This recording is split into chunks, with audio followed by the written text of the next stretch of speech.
राधे कृष्ण भगवान की जय।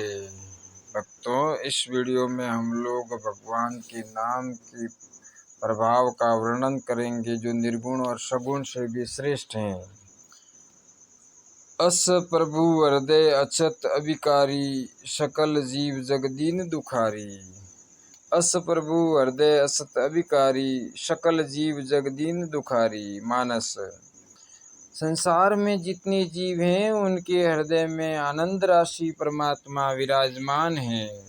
अस प्रभु कहने का तात्पर्य है कि ऐसी आनंद राशि प्रभु के हृदय में रहते हुए संसार में जितने जीव हैं वे सब के सब दीन हो रहे हैं और दुखी हो रहे हैं। महान आनंद राशि भगवान के भीतर रहते हुए दीन हो रहे हैं। आनंद राशि निर्गुण परमात्मा सबके हृदय में रहने पर भी जीवों का दुख दूर नहीं कर सके, दरिद्रता नहीं मिटा सके, परंतु भगवान नाम का यदि यत्न से निरूपण किया जाए तो वह आनंद प्रत्यक्ष प्रकट हो जाता है। दुख और दरिद्रता सर्वथा मिट जाते हैं। नाम निरूपण नाम जतन ते, सो प्रगटत जिमी मोल रतन ते।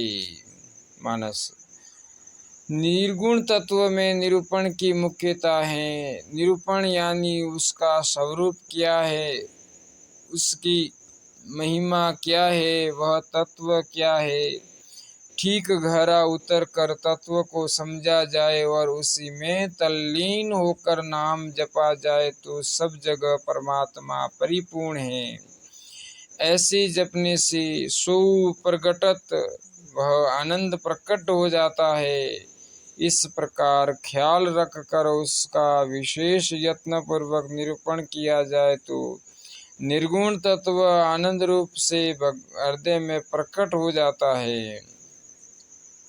कंचन खान खुली घट माही, रामदास के टोटो नहीं। कंचन खान खुली घट माही, रामदास के टोटो नहीं। घट में हृदय में आनंद की खान खुल गई, अब घाटा किस बात का रहा बताओ। भीतर से ही जब आनंद उमड़ता है तो सांसारिक सुख की कामना किंचित मात्र नहीं रहती।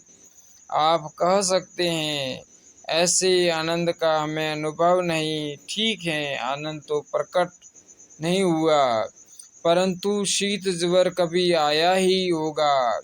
शीत ज्वर जब आता है तब भीतर से सर्दी लगती है, ऊपर से कहीं कंबल रजाई आदि ओढ़ने पर भी भीतर से कंपकपाती आती रहती है। बाहर कपड़ा ओढ़ने से क्या हो, भीतर से शीत हो, तब बाहर की गर्मी बेचारी क्या करे। गरम गरम जल भीतर जाने से कुछ शांति हो सकती है। ऐसे जिसके भीतर आनंद प्रकट हो जाए तो उसे बाहरी वस्तुओं व्यक्तियों के संयोग से मिलने वाले सुख की आवश्यकता नहीं रहती। ऐसे बाहर की प्रतिकूल से प्रतिकूल परिस्थिति में भी उसे दुख हो नहीं सकता। यस्मिन् स्थितौ न दुखेन गुरुणापि विचालयते। गीता। बड़े भारी दुख आने पर भी किंचित मात्र दुख नहीं हो सकता, क्योंकि उसके भीतर आनंद के फव्वारे छूटते हैं। उसके दर्शन, भाषण, स्पर्श, संग से आनंद आता है। उसका नाम लेने से आनंद आता है।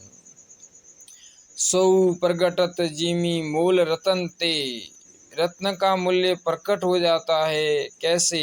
लाखों रुपए का बहुत बड़ा कीमती रत्न हो, परंतु पास में रहने पर भी उसमें कोई लाभ नहीं मिलता। जब तक उसका मूल्य न ले लिया जाए, पास में रहने पर भी उससे रोटी नहीं मिलती, कपड़ा नहीं मिलता, मकान नहीं मिलता, सवारी नहीं मिलती, दवाई नहीं मिलती। पर उस रत्न को बेचकर दाम खड़े कर लिए जाए तो रुपए खर्च करने पर किसी बात की कमी नहीं रहती। अकेला रत्न पड़ा रहे तो कुछ काम नहीं निकलता। ऐसे ही दरिद्रता दूर नहीं होती। ऐसे ही जब तक वह आनंद प्रकट नहीं किया जाता, अर्थात नाम नहीं लिया जाता, तब तक वह आनंद प्रकट नहीं होता। नाम से वह प्रकट हो जाता है, फिर किसी बात की कमी नहीं रहती। जानने से उसका मूल्य प्रकट होता है। सीताराम। हमने एक कहानी सुनी है। एक संत बाबा थे, वे कहीं भिक्षा के लिए गए। जाकर आवाज लगाई, राम राम। जिसके घर बाबा जी गए थे वह रोने लग गया। बाबा जी ने पूछा, भैया रोते क्यों हो? वह बोला, महाराज भगवान ने मेरे को ऐसे ही पैदा कर दिया है। 3 दिन हो गए चूल्हा नहीं जला है, घर में कुछ खाने को नहीं है, भूखे मरता है।